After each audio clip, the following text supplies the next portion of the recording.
Real people, real celebrities, real talk. Join the Breakfast Club. Blast off in your ear. Weekday morning, 6 to 10.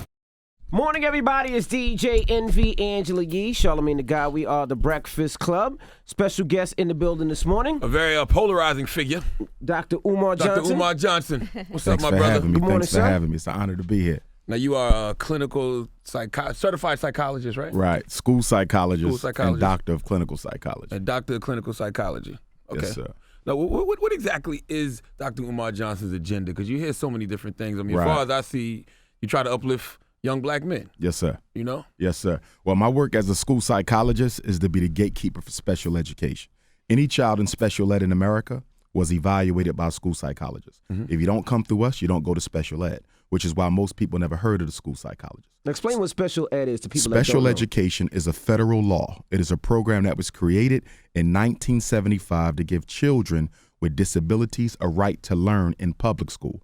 Before 75, if you were blind, deaf, autistic, mentally retarded, they would simply tell your parents, we have no program for you, keep them home, or find a private school. Gotcha. The federal government said, well, that's a violation of constitutional right, life, liberty, and pursuit of happiness. These children have disabilities. We cannot discriminate against them because they have disabilities, and thus special ed was created. However, it became a problem. Why? Because in predominantly African-American and Latino neighborhoods, special ed became a trash can, and is still used as a trash can, where black and Latino boys are sent that the teachers don't want to be bothered with. The two biggest labels, and everybody knows about them. ADD. ADHD. And ADHD. It was ADD in 1980. It became ADHD in 1987. And the question is why? Why did they add hyper? Some of that stuff I think is bull crap, man. When they say kids It have is. ADD or ADHD, It I is. think it's bull crap. It is. Like the kids are just energetic. Nah, but some of these kids that they say, I think they put them on prescription, they put them on pills, they put them on these special classes, and they send them to psychologists, and then it's on their record. And then when it's on their record, they can't get certain jobs later on in life. So I think it's effed up. I agree with what And you I said, have- too. I have 4 kids. I was diagnosed with correct. that back in the day, but my father would never let them put me on no medication and nothing. He was like, this boy just don't know how to act. Good for him. That's all. Good for him You because know? the side effects. Yes. The side effects are no joke. I mean, it can affect your ability to have children. It can cause diabetes, tic disorders, psychosis. But here's the thing. Parents are uneducated. The one thing that your listeners got to know, especially the parents, is the labels that we apply are not scientifically validated when we give them out. In other words, if I evaluate your child, I give them an IQ test, right? I give them a bunch of achievement tests. I might give them some emotional measures. But when I say he has ADHD, the test did not give me that diagnosis. It is a professional opinion that I make based on my training, my expertise, my background. It can be wrong. Right. And when 97% of all school psychologists are something other than African-American, the diagnosis is likely to be wrong. And given the fact that 97% of America's teachers are middle-class white female, okay, you have to look at the cultural biasness in the diagnosis. Who's referring these boys for ADHD? Who's referring them for the Ritalin, the Concerta, the Meditate? It's female teachers. And I don't think a lot of them mean any intentional harm, but schools are run by females. Right. And when a boy cannot conduct himself like a female, he's marginalized and castigated. Hold on. Okay, so you're saying that women who are in control at these schools, when they see a man not acting feminine, they think something's wrong with him? When he doesn't exude traditional feminine behavior, such as being able to control himself, sit for long periods of time, something girls can do a little bit more than boys because boys have testosterone. Females have estrogen. Okay. So when he's pre-puberty, he can't sit still for 7 hours.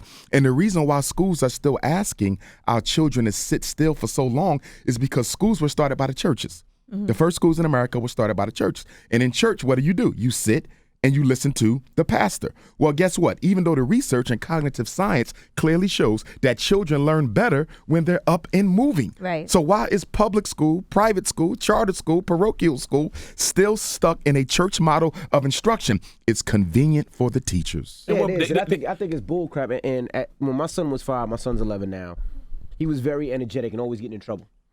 And, you know, we live in a white neighborhood, and they told me that I had to get my son checked out. They said he could possibly have ADHD or ADD because he was so energetic, so hyper.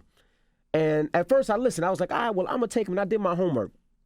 I spoke to my pops, and my pops was like, nah, you were energetic too. You know what I happened to do? You know what I did? I beat it out of you. Damn right. You got in trouble? I beat your That's what ass. my father said. You just don't know how to act. He said, you don't know how to act. You're a young kid. You like to test men just like any other kid. You want to test your manhood.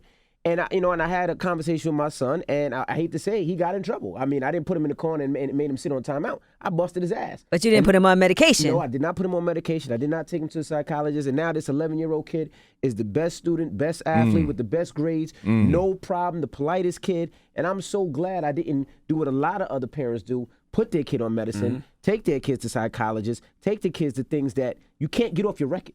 I had to go see a psychologist. They used to be asking me, do I hear voices? Well, that's psychotic disorder. That's serious stuff there. Yeah, Most people don't have but I didn't that. hear voices. I was just a bad kid in school. That's all I was the class clown. And what would you do in there? You'd be like, yeah, I hear voices. Yeah, I'd be You messing joking with them. around. Like, yeah, I hear voices all the time. I hear one right now, and it just asked me, do I hear voices? Stupid stuff like But that. see, the one thing Envy said, envy your father. Your children live with you. Right. That's the medicine for ADHD. I refer to ADHD as ain't no daddy at home disorder. Okay. ADHD. 85% of Black and Latino boys who are diagnosed with ADHD don't have a male presence in their life. Envy's home. So here's the thing. Mothers traditionally, by socialization, provide the nurture and the love. Fathers traditionally, by socialization, provide the structure and the discipline. Wait till your father gets home. That's what I Exactly. used to Now, hear. when do we get ADD? 1980. ADHD 1987. Is that a coincidence that that's the same decade that America started mass incarcerating Black and Latino male fathers? Of course not. They started locking up the fathers for selling crack. And then they will give their sons crack, but call it Ritalin or Metadate or Concerta so they can sit still long enough to be miseducated. Here's the thing. The same drugs that are sending men to jail for 5, 10, 15 years, that's exactly the same drug they're giving their son. The Drug Enforcement Agency classifies Ritalin as a Schedule II drug. It's in the same category as cocaine and opium. It's no different than the illegal drugs. So how do you lock up millions of Black and Latino males for selling dope, and then you give their sons dope so they can get a miseducation? Now you said something earlier that I had a question about. You're a psychologist. You're a doctor. Now, when I was a kid and there was a kid that was slow, we called him retarded. You said a kid was retarded earlier. That's a diagnosis. Right, but people the retarded is the actual diagnosis. Yes, what people are President mad when you Obama say just retarded, changed but it. I don't even know what do you call somebody? You say Down syndrome? No, mental retardation was the label until 2009.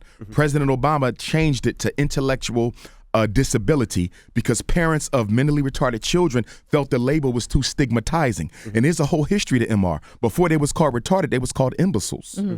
Before they was called imbecile, they was called idiots. These were the official words. So when we call people idiots now, just in gesture, that used to be a psychological diagnosis. So it went from idiot to imbecile to mentally retarded. Now it's intellectual deficiency. So the I'm a brilliant proper idiot. term is Intellectual disability now. intellectual disability. So you can't say retarded at all. Nah, You know what made me So stop what is, saying that when I was I don't know. when I was asking. I want to know the proper term to be able to call them. I don't know. I don't know. I always mean goes too now, far. but here's the thing. Now because MR is no longer legal, you can use it in social conversation. So if you wanted to make a joke with me and say you retarded, it's acceptable now because it's no longer a technical joke. It isn't because I actually used to babysit my friend's little sister who at the time she was mentally retarded is what they called it. I stopped using that word because she would get so offended because her little sister was at that time mentally retarded. So I stopped using that word period because you don't realize how offensive it is until you're around somebody who actually has to deal with that in That their life. stigma. She would get really upset. But one thing you need to know about MR, if you're a Black or Latino boy growing up in America, you're 4 times as likely to be diagnosed as mentally retarded than a white child. Because number one, the IQ tests that we use are culturally biased. Okay, the school psychologist, our main weapon is the IQ test. That's what we do.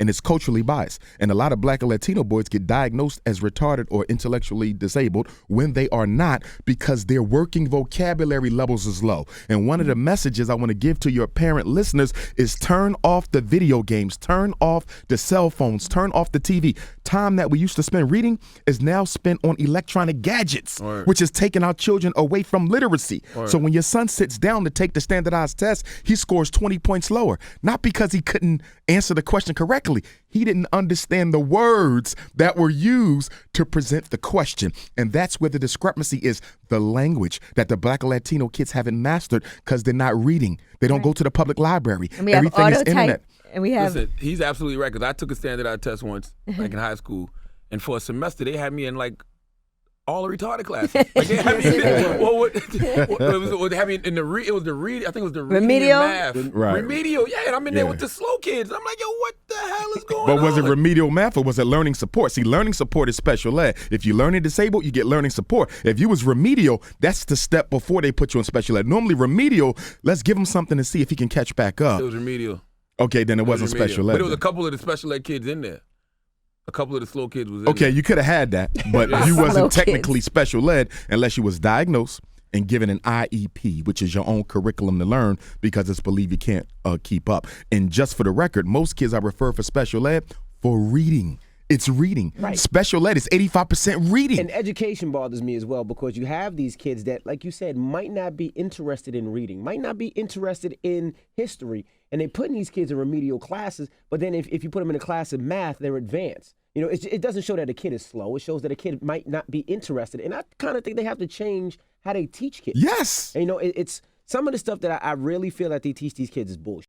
Well, You know, half I of don't school think it is prepares filler. them for life. Half Well, of you know school what? I is will filler. say this because I did go to school for education. At one point, I was going to be a teacher, and I did a whole semester of at the Bank Street College of Education, and I was actually like teaching in classes. And first of all, a lot of teachers don't get paid that well, so it is difficult because that's a job that you have to be really dedicated and love to be Yes. great at it because it's not like the salary is so great, and it is a Nah. difficult, job to have. And the other thing is, yeah, it is right. It is the teachers. Like I remember one of the teachers that taught science and math, she ended up crying in the classroom one day because the kids were just out of control and she didn't know how to handle it. She just was overwhelmed. She didn't know what to do to deal with these Was it a kids. mentally retarded class or was it? No, it was regular 6th and 7th graders. And she had, shut up, Charlemagne.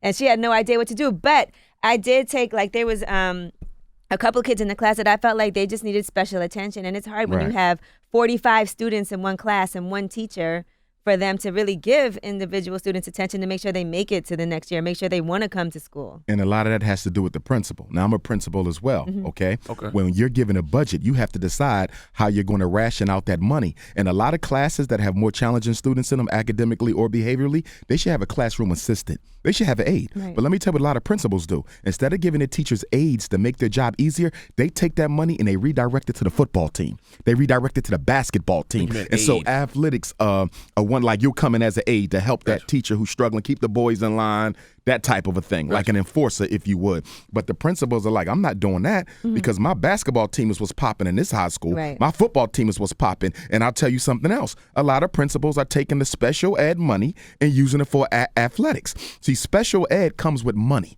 And we need to be clear about this. They're not putting your kid in there because they really want to help. They put your kid in there. In New York, by the way, you guys have the highest special ed payout. I think for a special ed kid in New York, you get like $15,000 extra. So this is a business. Wow. Special ed is a racket. And this is what I try to get parents to understand. That's why when your kids go in, they don't like to bring them out because I'm getting $15,000 on top of the regular money. So the special kids are worth twice as much. In New York, 3 times as much as the regular kids. Is that why they hold them in school longer? Because I don't know if this is true. They always say they keep them in school till they're 21 in high school. Okay, special ed law says a child can be special educated until they graduate or age 21. So you're in 12th grade, right? It's time for you to graduate. Yeah. Your mom find out you can't read. But you a special ed student, so you got more rights than the regular children. Because you can't read and the school had an obligation to teach you because you were special, you can stay in school until 21. Now, of course, your mom is going to say, my son ain't going to show back up to school after all his friends have graduated. That's okay. The school is going to take that extra special ed money, hire a tutor, and that tutor is going to come to your home and tutor you until you're up to where you need And to the be. school still gets the $15,000. The school still get the money. But the Jesus problem is Christ. too many parents will let their kids graduate knowing they not ready. that So part you of the just setting them up for jail. Is that part of the No Child Left Behind thing? Well, No Child Left Behind mandated that special ed kids take the same test that the regular kids take. So it did change the game a little bit because now instead of just throwing the special ed kids away, we want to see how they're doing. Gotcha. But even with No Child Left Behind, you can still tuck the special ed kids under special umbrella so it really doesn't affect your ability to qualify. Now, let me ask you a question with special ed kids. I feel like nowadays special ed kids are kind of put on their own island. And Yes. the reason I say that is, World Star? nah, not the World Star Island. When I was a kid, we had a kid that lived up the block. We called him the E kid because he was, what's the word I can use that's proper? Intellectual, what is it? Intellectual disability. Intellectual disability, ID. Right. All he said was E, right? Well, he could have been That's funny, autistic. that's He could have been funny. autistic. Right. But it's not funny. But his parents allowed him to play with us. Okay. And we knew he was a special ed kid. But we still played with him, and we knew what his ability was, but it made it easier for his moms. Ain't they strong? Very strong. Yes, sir. But none of these kids I see now, I don't see any special ed kids out there anymore. Me neither. I don't I see was them. just thinking that You don't see them anymore. And then, Well- but you know what I be thinking sometimes? Like, you know how you be on social media and people be saying crazy stuff? Y'all be like, these are the slow kids that grew up. That's how I really be thinking. But see, if you don't see the special ed kids, that's illegal. Okay, the law, special ed law, is two major planks to it. One says if you got a disability, you have a right to a free and appropriate public education. If you slow, your parents ain't got to pay for you to be educated, and you better be learning. The other part of the law says you must be taught in the least restrictive environment. That means that if Charlemagne has a reading disability, Charlemagne should only be in special ed for what class? Reading. And if you got a math disability, you should only be in special ed for what class? Math. But you find that special ed kids are in special ed all day, everything. All day. which is illegal because special ed is legal segregation. Before 1954, if you were black, they said, listen, you couldn't come to school. Not this school. This is an all-white school. Okay, but then the Supreme Court said you can't use color no more after 54. So 20 years later in 74, when they were coming up with the special ed law, they said, hey, if we want to segregate the black and Latino kids, we're not going to say that they're black and Latino, and that's why they can't come. We're going to say they're learning disabled, ADHD. So they use these labels to keep children of color out of predominantly white schools. And that's crazy, though, because, you know, it was segregated because their trailers used to be in the back of the school. They used to eat lunch before all of us. They used to ride the short bus. And then there was a big lawsuit where the special ed parents came together and said, listen, our kids are being excluded from the regular class. Now, here's the question people would ask. If they special, why do you want them around the regular kids if they can't keep up? There's a psychological reason for that. If your child is autistic, I still want him in a regular class as much as he can handle it. You know why? Absolutely. Because he gets to see what a normal child is able to do. It's like a Montessori school where the older kids kind of teach the younger kids, maybe the kids that Connoisseur. don't have. To an extent. To an extent. But I was I got a gonna- little bit of an issue with Montessori, though, because it's ungraded. Wait. All right. Well, I was going to say that too because you know. I don't agree with that. You know, where an ID child, you know, even children teach kids better than adults can. Yes. You know, my daughter was talking at the age of 1.5, and not because I was reading to her, because she was around her sisters and brothers. So I think that, you know, even when I was growing up, we had ID kids all around us. Bingo. But now I don't see them in our classes anymore, and if I do, it's very far and very few. Now, what's Exactly. your problem with Montessori schools? They're ungraded. Here's the problem, and I do a lot of evaluation for Montessori students, right? Here's the issue. If you got a black kid going to a Montessori school from kindergarten to 5th grade, and then a parent decides to put them back in public or private school at 6th grade, you were in an ungraded environment for 6 years. I don't know what your reading level is. I don't know what your math level is. And then I stick you back into a graded environment, and then I find out you 3 levels behind. Part of the Montessori philosophy is that children go at their own pace. Right. Well, guess what? If you're coming from the hood, you don't benefit from white privilege. You can't afford to be going at your own pace. Now, Sally in the suburbs, who daddy owned 5 corporations, she could be dumb as a doorknob. She's still going to run that corporation when he retire. But if you're black or Latino, you don't have a silver spoon. So how can your parents afford to put you in an environment that's ungraded where you're not sure you're making the gains necessary? So when you get put back into grade school or ultimately go to college, you are where you need to be. It's too big of a risk. And I've evaluated too many Montessori students who were far behind where they should have Really, been. but Montessori is so expensive, you're not going to get 9 times out of 10 them hood kids in them school because they can't afford them. The Montessori schools are expensive. Well, that's the point. Who goes to Montessori? The rich kids. Privileged kids, yeah. And it's okay for them not to learn because you're running daddy's business regardless. Yeah, you're gonna give I me- do a lot of yeah. testing in these private schools, and I'm going to tell y'all something. Them private schools, they're not doing as good of a job y'all think. Okay, these white private schools, $20,000 a year. I'm testing these kids. Oh, I don't believe in those private schools. I think it's the child and what they want to learn. Well, I went to St. Francis Prep. I went to Hampton University, and I barely got out. Not because of anything else, but I really didn't care about school. I don't know. Envy might have been diagnosed with a little mental retardation back No, in I the will day. say this though. I went to private school. I went to Poly Prep in Brooklyn. Okay. And our classes were so small that I felt like I did get a lot of extra attention. We might have had 12 students in one class. Yeah. And to me, that was great. And I also had a nice variety of things I could choose from. We were encouraged to play sports, like do a lot of different things. And when I went to public school and I had 30 kids in my class, it wasn't the same. Exactly. But why?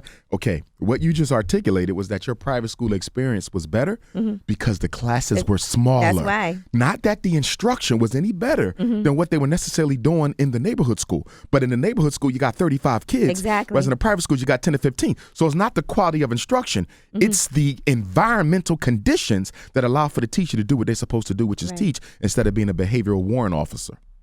Now, you know, I've been sitting there listening to you, and I have not disagreed with you yet. That's why I don't understand why so many people dislike you. Like I've heard people say they don't want you around young black boys because of your hate-filled, erratic, and negative reinforcing persona. No. Well, first off, I got to say, I get a lot of love from my community. Gotcha. I'm one of the most requested speakers in the country, so I get love. I'll be in Harlem on October 4th, Brooklyn October 7th, and I got to give a shout out to New York because New York and Chicago really help make Dr. Umar Johnson what Absolutely. I am. Those type of comments are coming from a select few group of folk who disagree with some of my political positions. One of them is multiculturalism. I'm not a multiculturalist. And the reason I'm not a multiculturalist is because multiculturalism has been used to attack the black agenda. The reason they want African Americans to pay attention to everybody else's issues instead of their own is a way to detract from ours. We didn't get the Civil Rights Bill being multicultural. We got the Civil Rights Bill by advocating for discrimination against African Americans. That's not to say you can't have collaborations with organizations representing other cultures. Nothing wrong with that. But you need to make sure you're sticking to your agenda because everyone does. Okay, the Jewish community sticks to their agenda. Latino community sticks to their agenda. Arab, Asian, East Indian, they stick to their agenda. And African Americans have this issue of always wanting to include everyone else. And in the end, you get what you got with the Civil Rights Bill, a situation where everyone else benefits more from something your ancestors died for. That's why when you hear somebody say Black Lives Matter, people say, no, all lives matter. And what does that do? When you say all lives matter, it takes attention off the fact that police are selectively exterminating African American males. True all indeed. lives do matter. But we're talking about the black ones that tend to get overlooked. Whenever a black boy is murdered by the police, the first thing they say on the news is, well, you know, he stole a soda, or he was in juvenile incarceration 5 years ago. So he was what? suspended 50 times. Does that justify the life being taken? Absolutely not. You see, so because I'm unapologetically African and I don't push the multiculturalism, that becomes an issue. Another issue, obviously, is the LBGT issue. Okay. Yeah, you said some interesting things about homosexuality. But You here's said, my thing. You said, how can you prepare for war with white supremacy when you want to have sex with the white man? True. But here's the thing. But hear me on this. Hear me. I want to clarify this though, Ivy. Let me clarify No, this. you got all the time you need. Because I don't hate nobody. You understand? And as a therapist, I do therapy with homosexual males all the time. And for a lot of them, one of the precipitating issues that led to the homosexuality was childhood molestation by an adult when they were still a child. So I have an empathy for that. So I'm not going to go around ridiculing somebody because they gay or lesbian or bisexual, because I know there's issues in their childhood that help bring that about. But at the same time, I reserve the right to say, I don't think this is in the best interest of my community. I don't hate you, but I'm not going to support it because I don't see the long-term benefit of practicing this type of behavior. Do you think people can be born gay? No, I don't. And there's no conclusive evidence to that point. Wow, you know, a lot of gay people say they were born that way. They said that, you're saying A lot of basically that gay murderers people- say they were born murderers. A lot of pedophiles say they were born pedophiles. So if we're going to say there's a gay gene, we're going to have to open up the conversation and say that there's a pedophile gene, which means if I molest children, I shouldn't go to jail because after all, it was in my DNA. What did I Be say careful yesterday? about opening up one door. You I got to told open you. up all them doors. What I said yesterday, I said if you keep acting like that, in about 15 years, people going to be like, oh, pedophilia is just Well, something hold you Well, on. no, want. hold on. Being a pedophile is illegal. Being a homosexual is not illegal. Well, true, but guess what? When the DSM-5 came out last year, that's the Bible of diagnoses, they say they accidentally put pedophilia in as a sexual orientation. Having sex with kids accidentally was not listed in the DSM as an illness. They had to quickly fix to change that. And I think they did that on purpose because there's an organization called the North American Association for Man and Boy Love. They're trying to normalize and legalize pedophilia. Oh, no, we got to blow them up It's right on the now. internet. We North gotta- American they gotta go. Association. That sounds No, they gotta crazy. die. Oh, my goodness. In No, fact, no. it's already been predicted that when the next DSM comes out, pedophilia will be normal behavior. We need to drop a Remember, bomb on them right homosexuality was once mental illness up until 74. They changed it in 74. Some people thought homosexuality would never be considered normal in 74. But it was never illegal. It was never illegal. But here's the thing. Once you say something is normal, it's easy to make it legal. So if this pedophilia piece gets accepted as normal behavior, now. No way. okay, So you don't that's a think- step toward. Death to all So you don't pedophiles. think gay people were born gay? You think that they No, were, there's totally a reason why they environmental. became gay, whether they were touched as a child, Learned behavior, you or think? learned behavior. Really? Yeah, most of them, not exclusively. But I find three major reasons for homosexuality and lesbianism. Number one, the absentee of that same-sex parent. When a boy, opposite-sex parent, no, same-sex parent. When a boy doesn't get the love of his father, that can create a thirst in him for wanna be masculine gay? energy. No, stay with me. I'm saying with you. What he wants is a father. He wants that because a boy has a love affair with his dad, not sexual, but psychological. Right. Your dad is who makes you a man. Right. If that dad was not there to do that, sometimes your thirst, your desire for that parental masculine supervisory figure can lead you to hunt for it. And what is nothing more than a love or need for a father gets misunderstood and reinterpreted by popular culture as your desire to have sex with that man. Is that why Lil Wayne called baby daddy? Probably. You see, guy will throw anything left. Go ahead, man. But you follow me on that. Yeah, I'm following. You see, I didn't have my father. I still need that validation from a man. When I get older, I'm looking at men and I'm craving his love. Is that true? Oh, this happens. You think it's homosexuality. It's not homosexuality. You just need that masculine nourishment that you never got. Same thing with the girl. She never had a mom. She's still thirsty for that. But I will say this with females. Lesbianism is often triggered, okay, by abuse, sexual, physical, and verbal by males. And a lot of teenage lesbian sisters who were not sexually assaulted end up becoming lesbian because of this growing hatred and dissatisfaction with black manhood and what it can do for them. And even for other cultures, for a growing dissatisfaction with the role that the man is playing. So, for example, when I talk to the lesbian students in the schools, they'll tell me, I know I wasn't born gay. I chose this, Dr. Umar, because men ain't no damn good. I've been raped, I've been beat, I've been abused. My daddy ain't been there. Why do I want to be with one of y'all? I'd rather be with a woman. Well, it's the flip side, too. A lot of girls are dabbling in it now because the guys think it's cool. I think it's cool for girls. Yeah, you can get turned out into it. I've seen that too. Mm-hmm. Children with low self-esteem, outsiders, they are particularly susceptible to being recruited by the lesbian and gay gangs because they're outsiders. Well, and also because sometimes men, in order to keep a man, they're like, well, he can't just be with me, so I'm going to get down with the program, and I'm going to sleep with other women too because I know that's what he wants. He wants to have threesomes. I see it. I hear a lot of that stuff, of women doing stuff, even adult women, doing things that they man want, all this freaky-deaky, 2-3 women stuff. The relationship ends, and now she feels hurt because I've done something extra that I'm ashamed about with a man I'm no longer with, you see. But the thing with women and relationships, okay, they need to come to the relationship with rules. They need to know what principles, what I'm not willing to do regardless, because if you're not married to him, he can walk away at any moment. He could do the same thing in marriage, but at least there's some semblance of a commitment. But to be doing all this sexual stuff like this, having all these escapades, he walks away. Now you know how many emails I get from women saying, I've done this, and now I just felt used and abused. Why did you do it? You got to take some responsibility in this. You don't go that far with a man who you ain't got no commitment from. But because of the mass incarceration of black men, so many women are so thirsty. They're like, I feel like there's a shortage. I got to do this because I'm not going to have a man. And unfortunately, a lot of them were modeled inappropriate behavior by their mothers. For a lot of women, black, white, rich, poor, having a man is part of their definition of being a woman. And when having a man is part of your definition of being a woman, any man will do just so you can feel like a female. Now, you're a psychiatrist. You know, I like everything you're saying. The homosexuality part always confuses me because I got a lot of homosexual friends, and I always say, if they tell me that they were born gay, I got no choice but to believe. But here's the thing. You don't know what you were born. None of us do. You understand? Especially when you're dealing with psychological issues. For example, some African Americans will say, I was born hating myself because of the legacy of self-hate taught through slavery. You wasn't born that way. It was passed down into generations. For example, they'll say alcoholism is in the family. A lot of psychologists will argue this. I don't agree with that. Alcoholism is in the family, not through the DNA. But I grew up seeing my father drink. I grew up seeing my grandfather drink. It gets passed down. Materialism. You're going to tell me materialism is in your DNA? So the grandmom, was in love with expensive things. The mom was in love with expensive things. Now the daughter's in love with expensive things. So remember, again, if you open up the door and say this is in your DNA, then everything is in your DNA. And if you're a person of color, you got to be very careful about that, because the science of eugenics, which is white racism, says what?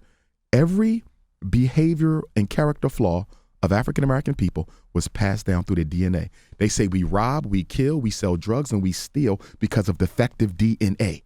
They claim behaviors are DNA-based.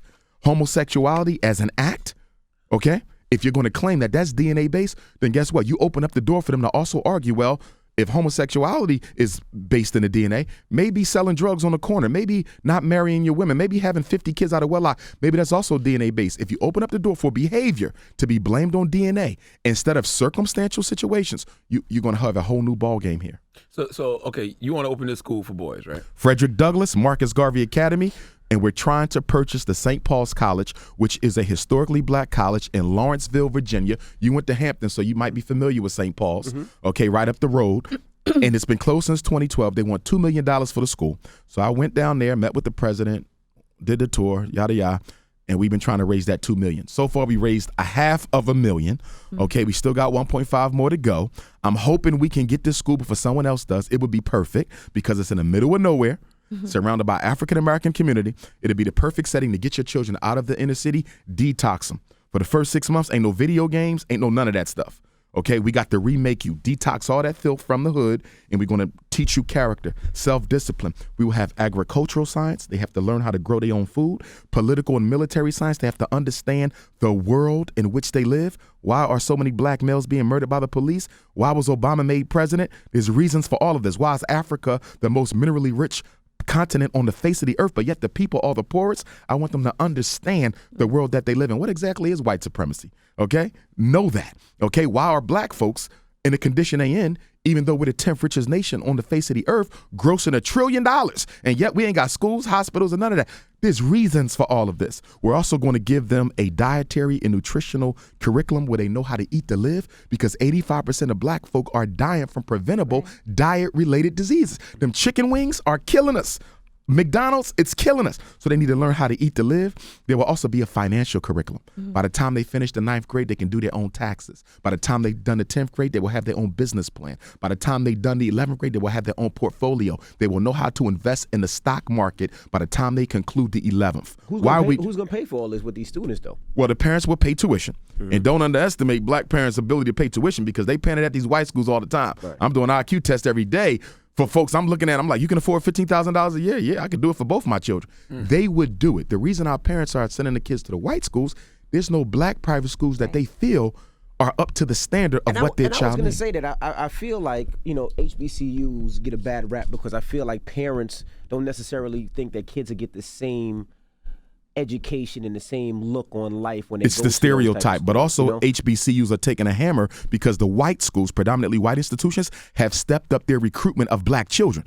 See, 75 years ago, you couldn't go to Harvard and Yale just because of the color of your skin. Now Harvard and Yale got scholarships just for black. Look at Harvard. They got a scholarship where if you're from the hood and you got a 4.0 and a perfect SAT, we paying your whole ride. That's $250,000 education. You don't pay a penny. So because the PWIs are stepping up their recruitment and the black colleges are not. Think about it, Envy. Look at Hampton's recruitment for new students, and then look at University of Virginia's recruitment for new students. You might see Hampton at some of the college fairs, but most of the black schools only go to the black college fairs. Right. So go to all the college fairs. Yeah, so should the black schools start recruiting more white people then? No.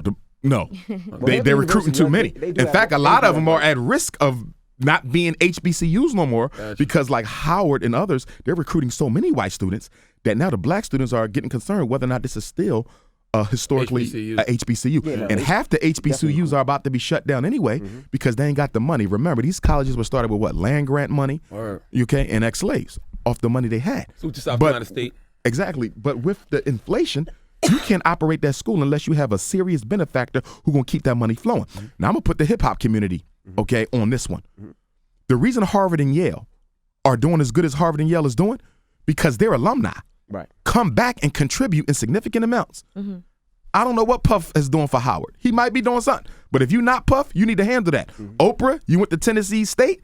What you doing for Tennessee State? And even if you didn't go to a black college, Sean Carter, Beyonce Carter, y'all need to dot one of these schools. LeBron, y'all need to dot one of these schools. Lil Wayne, y'all need to dot one of these schools. HBCUs, especially people in the industry, when I was in school, they looked down on it. They frowned upon the music industry. And I know that I don't know if that was a problem with Diddy too, but when I was in Hampton University, they frowned upon music industry. They wanted you to go to Wall Street. They wanted the white collar. Exactly. White collar. That's what they wanted. Well, you got to think, in the 60s, you didn't know that. I didn't go to school in the 60s, sir. I didn't go to school in the 60s. Don't tell me. Well, you just made a good point. But you're also highlighting one of our biggest weaknesses as a people. The one product that we own exclusively is music. It's America's second leading export. Right. You mean to tell me that hip hop is a black product, $1 trillion economy, and we don't control no share of that? That's insane. Right.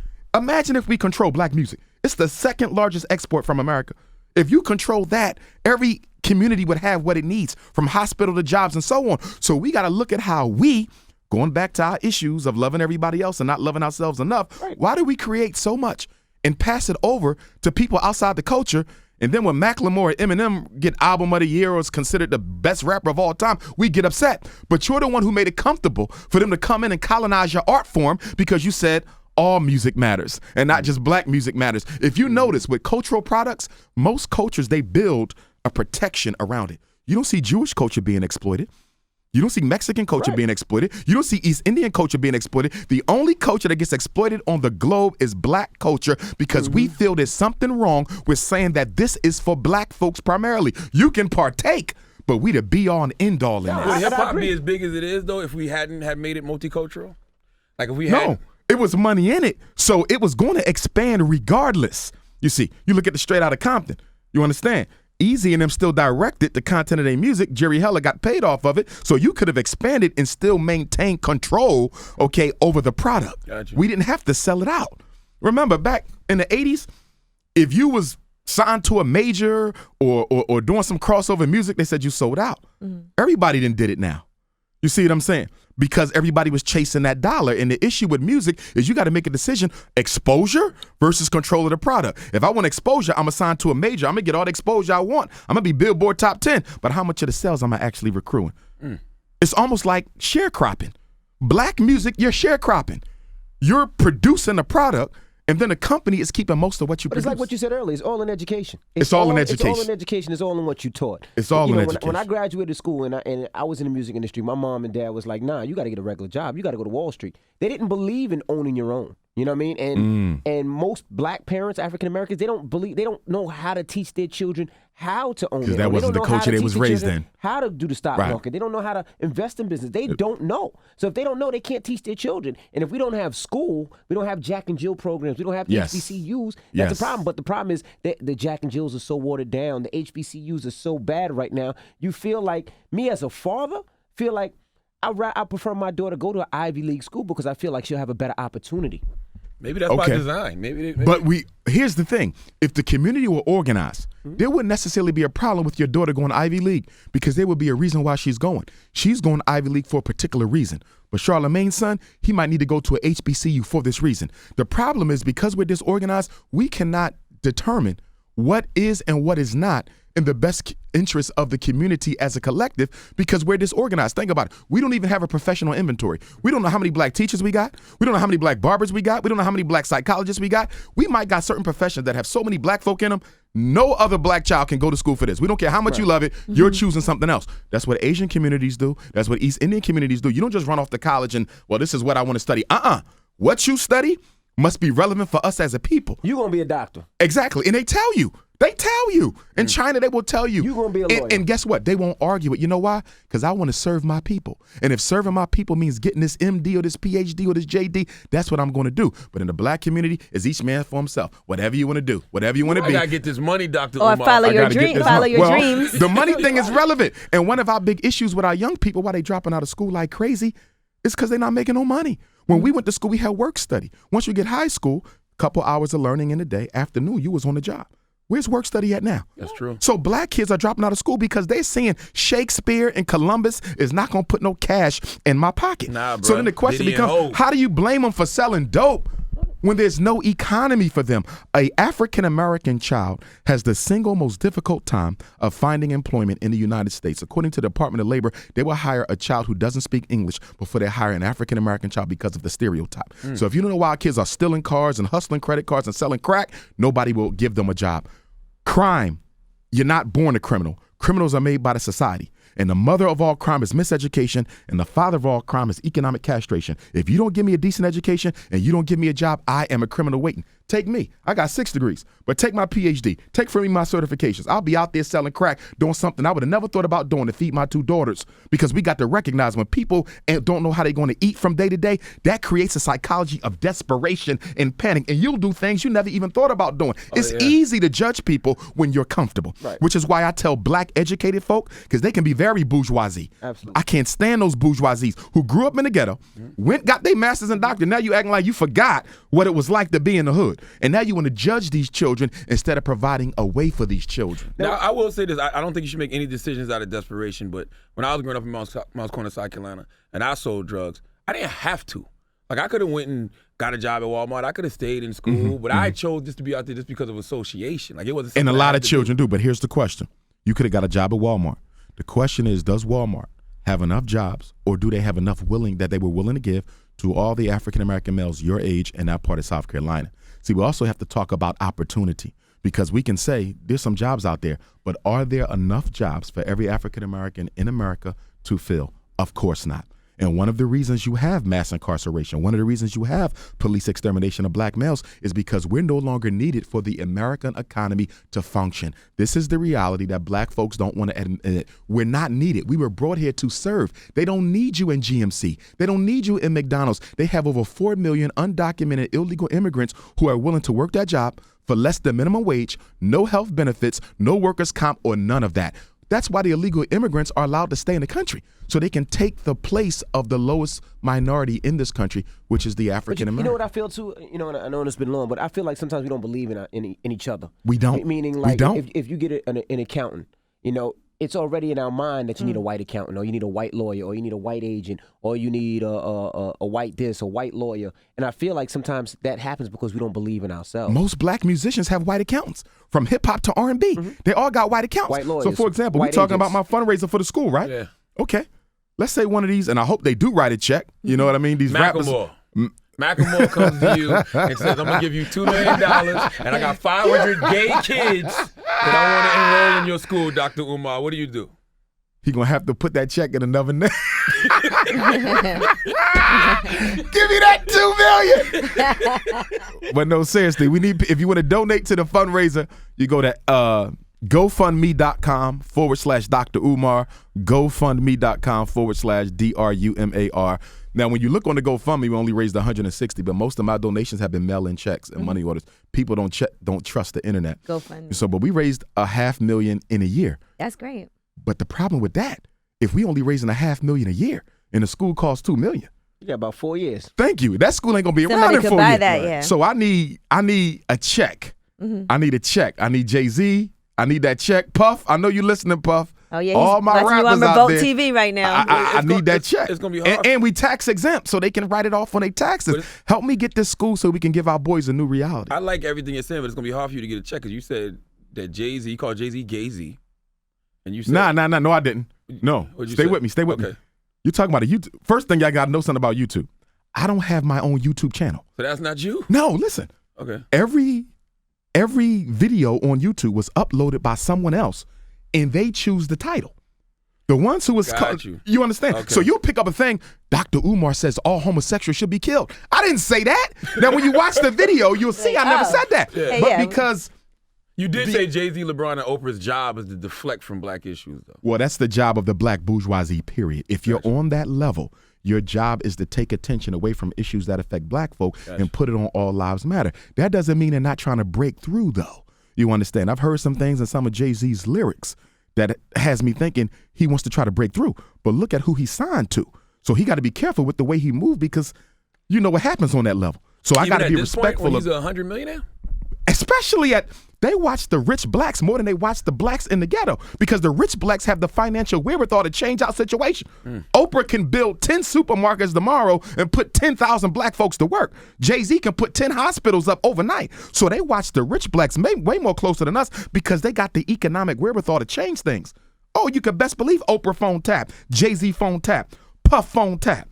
You see? Gotcha. And I do got lines of connections to a lot of these folk and everybody coming back with the same message. Doc, they love you. They watch your work, but they scared to be affiliated with you. But my thing is watch the money. You can put it through somebody else's hands and have them get it to me. So I'm not buying that excuse, okay? And my thing is this, even if you don't support me, support the HBCUs. With all the black celebrities we got, football, basketball, rap, and entrepreneurship, every black college should have a black entrepreneurial sponsor. Jay-Z and Beyonce one school, Usher one school, Puff one school, Rick Ross one school, LeBron one school, Carmelo one school. Why these black colleges shutting down? Wilberforce in trouble, Cheney in trouble, Southern in trouble. Huh? And you got millionaires sitting on money? Now supporting Dr. Umar might be quote unquote radical, but you can support an HBCU. That's very true. Because guess what, Envy? Half of our black professionals come from HBCUs.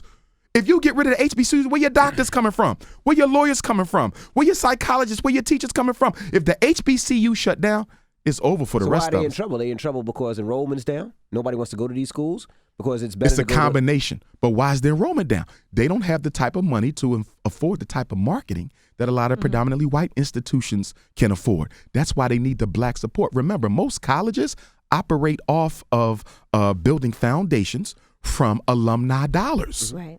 The black colleges need the same thing. Where is the black money? And don't get me wrong, we're in no place to tell Jay-Z or Oprah or anybody else, Puff, how to spend your money. I know they went through hell to get what they got, and I'm respectful of that. But I'm saying you stand on the shoulders of people.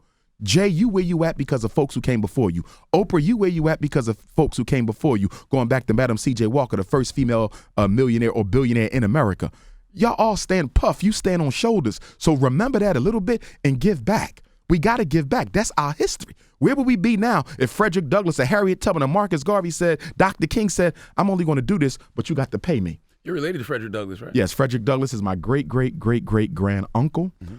He and my great-great-great-great-grandfather, Stephen Henry Bailey, were brothers raised on the same plantation. In fact, I'm starring Frederick Douglass for the first time in a stage play at the Frederick Douglass Resource Center, Rochester, New York, which is where he's buried, where he's lived, on Saturday, December the 19th, 6 o'clock to 9 o'clock, Frederick Douglass Resource Center. I will be playing Frederick Douglass. I got the wig, I got the clothes, and I'm going to do justice to my ancestor. Listen, talk to us about the conscious stripper, because I heard that NFL... Why did everybody tell me you was going to bring that up, Charlamagne? They said, Umar, Charlamagne going to bring up the conscious because stripper. I heard an NFL player wanted to give you $1 million. And I lost it because of the conscious stripper. Okay, I met a sister. Online. No. It wasn't online? No. But he said you I was don't in meet them women DMs, dog. No. I was the keynote speaker at the Okay. Marcus Garvey celebration of Fort Lauderdale, Florida last year. Okay. August the 17th, 2014. She came to the event with her son. Okay, I took a picture with him. She texted me the picture. She said, by the way, I'm from Philadelphia. No problem, sis. When you come on up, let's hang out. She was dressed cultural, hair wrapped up, dashiki dress, aunt, conscious sister. We link up. 2 months later, I'm over in Birmingham, England, keynoting African Liberation Day in England, and my phone started blowing up. She's all over the internet. Dr. Umar Johnson dated me. I'm a stripper. Da-da-da-da-da. You didn't tell me that. How am I supposed to know you're a stripper? I've never been to a strip club in my life. So this was a case of a woman, okay? She basically tried to pull a superhead on me. I'm going to destroy this man. Despite what he's trying to do to save our children, I'm going to destroy him to try to make myself famous. Before that campaign to try to destroy my credibility, nobody knew her. Now she has tens of thousands of followers. It hurts because why would you do that to somebody working like me? Okay? Telling people I'm not serious about my school. This is all a joke. I saw you 3 times, sister. We were together 3 times, Charlamagne. How do you get all this information from a man you saw 3 times within a period of 9 days? Did you have sex with her? We have relations. Okay. But that don't justify this, and it definitely doesn't justify you attacking my school. Now, if you want to slander me, slander me. Sometimes people do that when they don't get what they want out of a relationship. But to attack this man's program to save our kids, something you know nothing about, something he never discussed with you, that was wrong. Sounds like you said I love you too, man. And the She's a NFL... scorn woman, man. You said I love you. She could have just in said bed. you were bad in bed or That I something. know, She didn't right? have to But say. she attacked the school. That's Right. crazy. That's what hurt me. Don't mess with that. That is my life work. That's my pride. And when it comes to saving black children, black boys don't mess with that. And But you think it's because, like, you speak the way that you speak, and it's not a holier than thou thing. I don't think that you're doing that, but people may have that I perception. never claimed to be a preacher. Yeah. People But have no, that I respect perception. black women. Yeah. But the two of us made a conscious decision as adults, Charlamagne. Why does that become the conversation in the community? Why does that personal situation get put out there and then exploited? Okay, lies filled. Why did you have to do that? Why didn't you just have a conversation with me? Gotcha. We never had an argument, a fallout. All I know is I woke up one day and this is what it was. And certain websites that had never posted anything on Dr. Umar Johnson, all of a sudden this was a That was- story. And I refused to do an interview, Angie. You know why? Interview me about the war against black boys. Interview me about mass incarceration. Interview me about what I'm doing with the fundraiser. Interview me about how many thousands of kids I kept out of jail, kept out of special ed, got out of special ed, kept off drugs. Interview me about something positive. Interview me about Frederick Douglass, Marcus Garvey. Don't interview me about some garbage. But our people love sensationalized negativity. For example, that conscious stripper stuff, those posts was getting like millions of hits. I'm like, my fundraiser ain't get millions of Right. hits. But some old stripper thought They get a probably million couldn't hits. believe you was having sex, Dr. Umar. Seriously, they probably Well, put he you has on 2 the- daughters. I mean, I'm a clearly. heterosexual Yeah, 2 male. daughters, But man. I will tell you this, though. At this level of where I'm at, I'm a very humble dude. I'm from North Philly, Word up. 18th Street. Same block as Meek. Stop playing that Drake hit on Meek, too. Y'all gonna stop. Stop. Okay? And Meek, come out. Meek It's shoulda- over for me. Ain't no, you don't. No, Meek should have killed him. And that battle is over. I think Meek should have won the battle. And he to should have. me, Yeah, I had my money on I think people in this camp told him to fall back. I don't know why. I don't know if it was a relationship with Nicki, but he would have killed Drake. I'm listening because I'm in Africa. We just came back from Africa, so I heard the Drake joint. I heard the Meek joint. I'm like, no way, Meek. I know you. You go in. I don't know him personally. He grew up with my brothers. Yeah. You know what I mean? But you go in. So I think people got in his head. But I'm a Meek Mill fan. Regardless. Even though he's dating Nicki, because you spoke out about black women that wear weaves. Let me talk about that. In my school, because after we open up Fred Douglass, Marcus Garvey, Envy, it's going to be the Anna Douglas and Amy Garvey. We can't leave out the girls. A lot of women come at me, especially the feminists. They say, why are you not talking about the girls? Well, guess what? If I save your son, I'm saving the girls because he's going to be a strong black man who could be a husband to somebody's daughter. But we're not going to leave out the girls. We're going to open up the Anna Douglas, Amy Garvey Academy. And every girl who comes to the school must be 100% nappy by nature. There will be no weave, perm, hair color extensions in my school. Why? Because being a principal and being a therapist, the number one weapon being used against brown girls and black girls is what? The phenotype of beauty. They believe they have to look European in order to be attractive. They come to me in the 2nd and 3rd grade, Dr. Umar, I'm ugly. You're beautiful. What do you mean you're ugly? Look at my nose. Look at my skin color. Look at my hair. They hate themselves. Black women spend more money on cosmetics than all the other women in America put together. So in my school, we're going to change that. We're going to make you love what God made you. You don't have to be a European, okay? White women are attractive according to their cultural standards. Asian women are attractive according to the cultural standards, and you should be attractive according to your cultural standards. You should not have to unzip yourself and put on a European package to be beautiful. So when I get married, okay, my queen, she's going to be natural. My daughters are going to be natural. But once again, I disagree with it, but I don't condemn nobody. Right. You understand? I work with mothers all day. I don't condemn. Well, okay. You feel me, Envy? My woman's going to be natural. But see, you know who your woman's going to be. You don't know who you're going to fall in love with. You might fall in love with Angela Yee. And Angie going to come natural. But she going to become natural. What, you said I'm not natural? She might be natural. I think she natural. Ain't that your hair? Umar said you going to become natural. Dr. Umar said his game's so strong. Cut it out. I don't have a weave-in. I don't mind wearing one. I think she natural. I don't have nothing on me is fake. Let me tell you why though. She does the whatever that thing is pressing your hair, don't you? He wants blow dry my hair? He wants fresh out of bed. Well, no, I could tolerate the blow dry once in a while. Under the arms and all that. Oh no, shave. No, Envy. I'm sorry. That's so unattractive. Exactly. But check. Why is that unattractive? That's that is nasty. Stay shaved. That's natural. You can't be natural some places and not others. That's you got to shave all that. But here's why though, Envy. I'm a role model. Okay. Right? My wife, when I walk into a school and those girls are sitting there, them chocolate little girls are sitting, I can't walk in with a woman who is imitating a European standard of beauty. That's a contradiction for my message. Absolutely. Yeah, I get that. You can't. So you couldn't be with a white woman at all. I can't date outside my race, and not because I consider the white woman to be any less than a black woman. I don't date outside of my race. What if it's Rachel Dolezal? She white. No. Look, you can't be Pan-African and date a white woman. You just can't. You look like a contradiction. You like Omar is so. You be like Omar full of it. And that white woman out there. You can't do it. Falling in love is a function of your values. You do not fall in love with someone if what they represent on any way, shape, or form is a contradiction of your values. Let me give you an example. What if I fell in love with the marketing director for the psychiatric medicine Ritalin? So here I am fighting against ADHD. And I'm married, sleeping with the woman who's pushing ADHD in the hood. I feel like you can still love that woman, but you could be against her as far as sister, though? Your life path cannot contradict mine for me to be real. No, what if she's a Caitlyn Jenner. Real sister though? Dashiki, head wrap. How you real when you butter. pushing crack on kids? Okay, just make it sure. See, remember now, don't confuse the cultural nationalism with the organic nationalism. And I know y'all see this a lot in the hip hop community. Brothers got the dashiki, hair lock, African name, been the Kemet. But what you doing for black folk? You dressing the dress. Take that Halloween costume off. And what are you doing for black folk? Because it's easy to look cultural. It's easy to be black during Kwanzaa. It's easy to be black, during Black History Month. It's easy to be black when you're around all black folk. But do you speak truth to power when you're around white folk?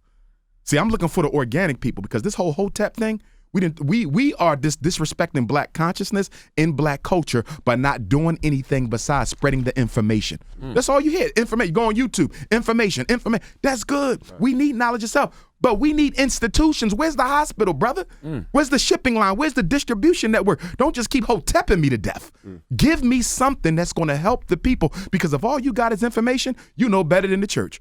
We keep talking about how the church is just swim in black folks. You doing the same thing. The pastor preaching and you preaching. You ain't got nothing for the people, and neither do the pastor.